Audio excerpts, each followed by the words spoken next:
Sir, Pakistan और IMF के दरमियान स्टाफ लेवल मुआहिदा तय पा गया है। इस मुआहिदे के बाद पाकिस्तान की मईशत पर असरात मुरतब होंगे? एक बड़े बहरान से तो निकले ना, जहाँ बात ये चल रही थी कि जी IMF के साथ मामला कैसे तय पाते हैं नहीं तय पाते, क्या शराइत होती हैं, तो वो मुआहिदा तय पा गया। लेकिन और ये बिलाशुबा एक बड़ा परेशान कौन सा मोड़ था जिससे हमने गुजरना था और गुजर गए। लेकिन यह है कि ये मुल्क की मईशत का कोई लॉन्ग टर्म इलाज तो नहीं है। ये तो ये है कि आप हर दफ़ा लोन लेते हैं, फिर वो इस दफ़ा वो IMF को मेरे ख्याल से काफ़ी यहाँ से मेहनत भी हुई है, कोई फजिंग वगैरह, कोई नंबर्स की कोई ऊट पटांग चीज़ें नहीं हुई। लेकिन इशू ये है सारा कि इसमें जो टैक्स कलेक्शन हुई है वो फिर तनख्वाहदार तबके से, और मईशत के लिए एक लॉन्ग टर्म स्ट्रेटजी। अच्छा, लॉन्ग टर्म स्ट्रेटजी का मसला ये है कि इस वक्त बन नहीं सकती, ये भी एक इशू है साथ साथ, क्योंकि दुनिया में जो हालात इतने तेज़ी के साथ तब्दील हो रहे हैं कि लॉन्ग टर्म स्ट्रेटजी बन नहीं सकती। लेकिन प्लान ABC तो बन सकता है कि अगर ऐसी सूरत हाल हो तो फिर क्या ऑल्टरनेट, मतलब हर इस वक्त ये जब से ये हम बात कर रहे हैं कई सालों से इस पर बात कर रहा हूँ कि ये सिस्टम जो है, ये जो 1945 के बाद का सिस्टम है दुनिया में, ये टूट रहा है। और उसके मतलब अब हर जगह बात हो रही है, लेकिन 4-5 सालों से इस पर डिस्कस कर रहा हूँ।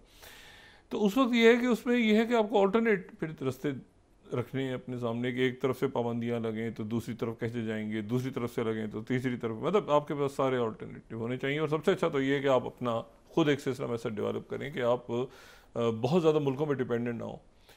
और वो तो इससे हम निकल गए इस मामले से। लेकिन मईशत उस वक्त तक ठीक नहीं होगी जब तक अकाउंटेबिलिटी ठीक नहीं होगी। आपको एक छोटी स्मार्ट गवर्नमेंट और उसमें ऐसे लोग जो कि जिनके ऊपर इल्ज़ामात नहीं, लेकिन जो कि कन्विक्टेड हैं मेगा करप्शन का भी असल में अब लफ्ज़ बड़ा छोटा रह गया। ये तो कोई बहुत ही ज़्यादा जो है वो मामला जो है वो करप्शन के, और जब तक वो ठीक नहीं होते तो बाहर से इन्वेस्टमेंट नहीं आएगी।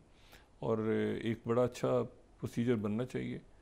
और वो जो प्रोसीजर है, ये जो हार्ड स्टेट और सॉफ्ट स्टेट का बहस चल रही हुई है ना, अपने अपने लोगों के इसमें व्यूज़ हैं, लोग अपने अपने तशरीह कर रहे हैं। लेकिन मैं इसको इस तरह से देखता हूँ कि कई मुल्क ऐसे हैं जो बहुत हार्ड स्टेट हैं इन रियलिटी, लेकिन उनकी सॉफ्ट इमेज है।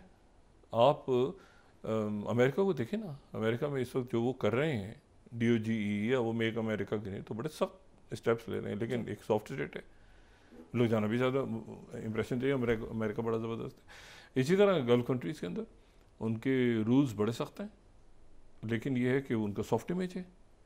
हमारे यहाँ ये है कि हमारा इमेज जो है वो बहुत सख्त है दुनिया के सामने, लेकिन वो अंदर आप जाके देखें तो मतलब है कि कोई रूल ऑफ लॉ, सर पैर आगे पीछे, आपको चीज़ों का करप्शन, चीनी आ रही है, चीनी जा रही है, चीनी आ रही है, चीनी जा रही है, फंसे हुए लोग। मतलब सीमेंट बन रहा है, सीमेंट आ रहा है, सीमेंट जा रहा है, तो इसी में फंसे हुए सारे। और वो जो आपकी एलीट है वही मुल्क को रन करती है, वही कवानीन बनाती है, वही तो वो अपने लिए बनाएगी कि मतलब ये मैं बहुत दफ़ा बात कर चुका हूँ, उस पर कहना नहीं चाह रहा। लेकिन ये बहरहाल इस वक्त एक बहुत अच्छा काम हुआ है कि हम इससे निकले हैं इस मामले से।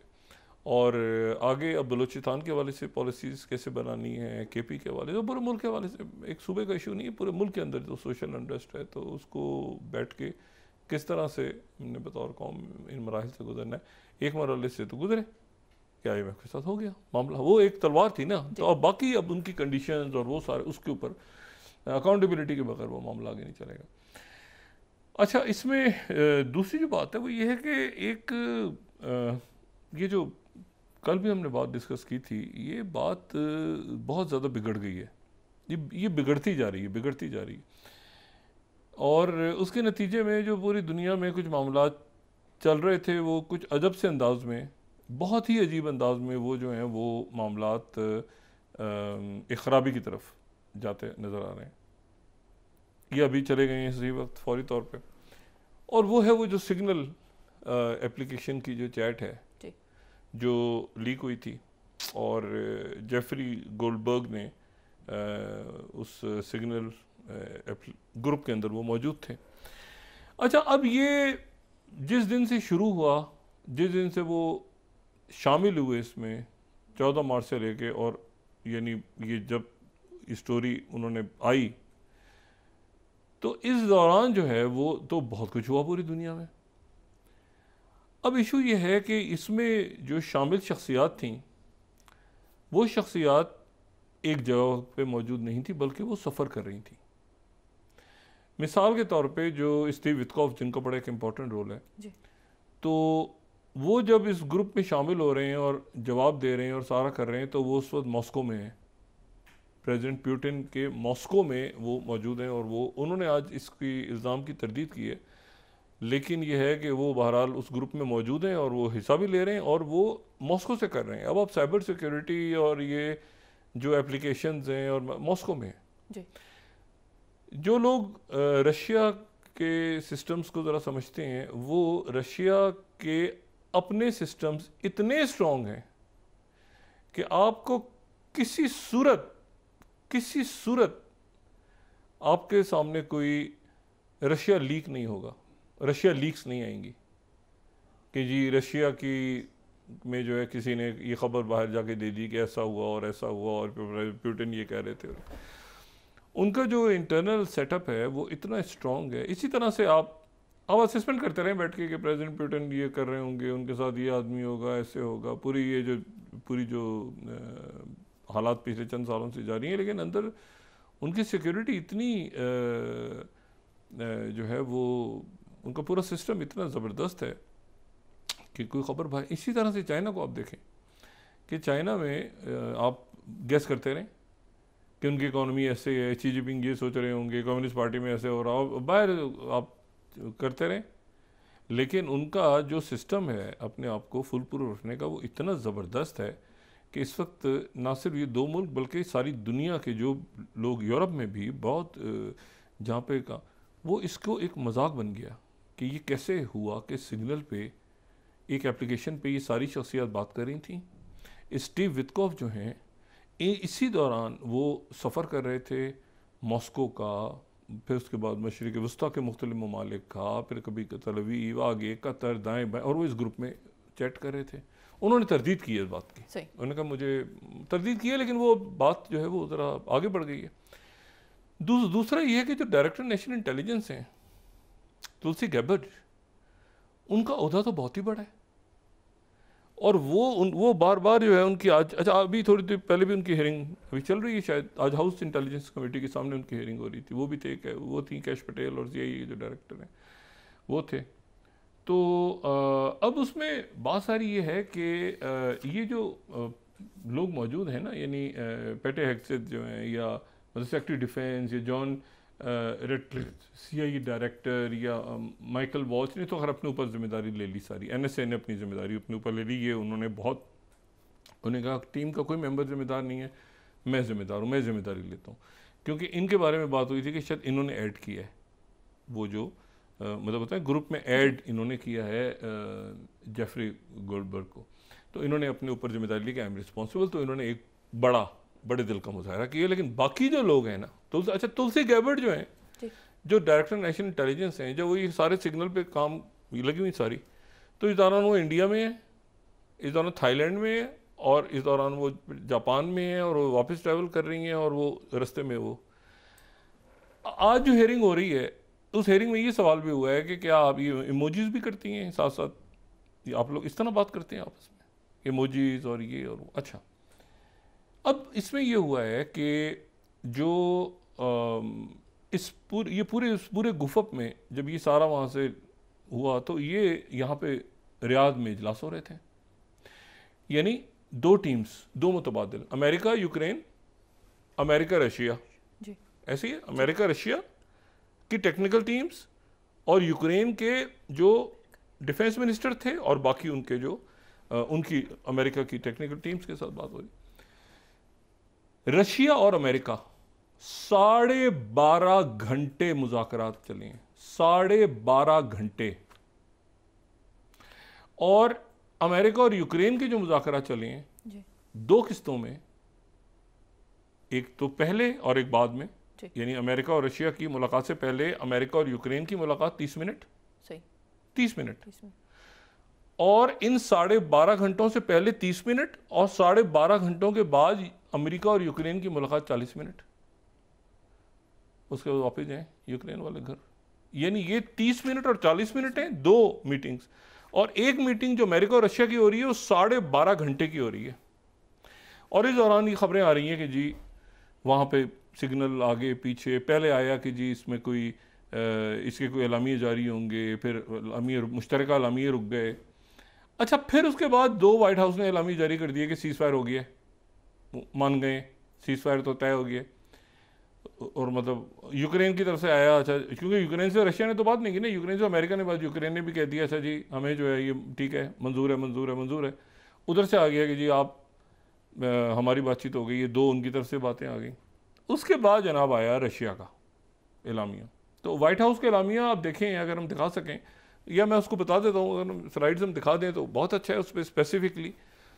तो वाइट हाउस के एलामी आए 2, और वाइट हाउस के जो एलामी हैं वो जो हैं वो कहानी कुछ और बता रहे हैं। वो कहानी तो बड़ी गुड़ी गुड़ी बता रहे हैं कि जी ये जो है ये आउटकम हुआ, दोनों की बड़ी अच्छी बातचीत हुई, बायोलेटरल टेक्निकल लेवल टॉक्स हुई 23 से 25 तारीख को, और उसमें ये चीज़ें डिस्कस हुई फॉलोइंग दो डिस्कशंस। अच्छा जी, और उसमें जो है वो ब्लैक सी बहरे अस्वद के ऊपर जो है मुज़ाकरात बढ़े और आगे बातचीत हुई, और ये वो सारा बड़ी अच्छा उनका जो है वो अच्छा है इसमें।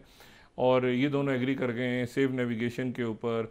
और ये जो है ये रशिया का सेकंड पॉइंट देखें, अमेरिका हेल्प करेगा रशिया की access to the world market for agriculture and fertilizer exports, low maritime insurance cost, और उनकी पोर्ट्स और पेमेंट सिस्टम को सच ट्रांजिशंस के लिए। यहाँ ये नुक्ता देखिएगा, ये बड़ा इंपॉर्टेंट है, ये सेकंड बड़ा इंपॉर्टेंट है, ठीक है। अमेरिका हेल्प करेगा वर्ल्ड मार्केट तक जाने की रशिया को, ठीक है। और फिर उसके बाद जो है वो स्ट्राइक्स वगैरह बैन होंगी इस पे, एनर्जी की इस पे उस पे, ये सारा होगा, ये हो गया। इसके ऊपर जनाब वो जो है वो यूक्रेन ने भी कहा कि हमने भी कर लिया, ये भी कर लिया वो। उसके बाद जनाब इसी की वजाहत में मजीद आ गया रशिया का एलामिया। रशिया का एलामिया जो है वो इससे मुख्तलिफ है।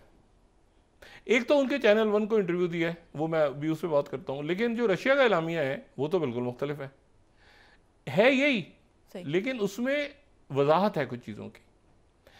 पहली बात तो उसमें ये है, रशिया का जो एलामिया है वो अगर हम स्लाइड दिखा सकें, 6 है गालिबन, नहीं 6 नहीं है, उनका एलामिया देख लीजिए अगर हमारे पास मौजूद है। ये मेन रिजल्ट्स क्या हैं, यहाँ पे देखें आप। पहले तो यह है कि ब्लैक सी के अंदर इनिशिएटिव हुआ, ये रशिया है, ठीक है। बता वैसे ही लग रहा है ना, नॉन यूज ऑफ फोर्स और ये और वो, बड़ा अच्छा गुड़ी गुड़ी होगा, सारा होगा। अच्छा आगे चलें, आगे जाके अगर आप सेकंड में चले जाएं इसके हम तेजी के साथ, तो ये आपको पता चलेगा कि इसमें जो है ये जरा डिटेल है उसकी।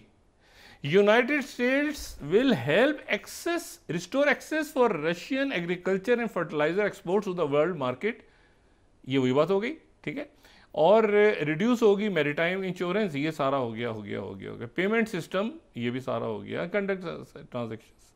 अच्छा आगे जब चलते हैं तो ये कहानी मजीद खुलती है, और वो है कि ब्लैक सी इनिशिएटिव की बात हो गई, ये भी ठीक हो गया। लेकिन थोड़ा सा हम आगे चलें तो हम ज़रा असल बात पे जाएं कि वो जो रशिया ने असल काम करवा लिया है वो ये है कि सैंक्शंस रशिया के ये जो रुजल खौफ बैंक है और दूसरी फाइनेंशियल ऑर्गेनाइजेशंस, उनके ऊपर से रिस्ट्रिक्शंस ख़त्म की जाएंगी, और स्विफ्ट जो सिस्टम है दुनिया का उसमें दोबारा रशिया को लाया जाएगा।